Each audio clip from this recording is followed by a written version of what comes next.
দিনের আলো মুছে যেতে তাতে ধীরে ধীরে সূর্যটা হারিয়ে যায়, কিন্তু আকাশে রেখে যায় সোনালি এক স্মৃতি।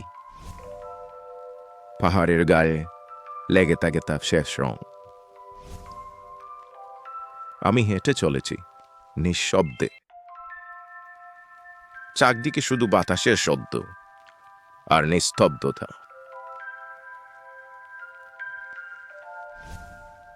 তবে প্রতিটা পদক্ষেপে নিজেকেই খুঁজে পাই একটু একটু করে।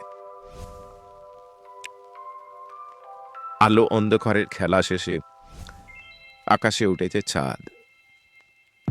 তার আলোয় রাতটা যেন আরো গভীর, আরো নির্জন হতে চলেছে। এই চাঁদের নিচে একাকিত্ব বড় আপন লাগে আমার।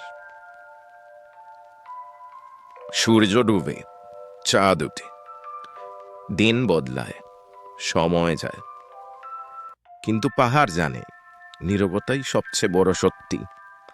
আর আমি শেখার চেষ্টা করি এই নীরবতাকে মেনে নিয়ে কিভাবে চলতে হয় এই পাহাড়ের মতো।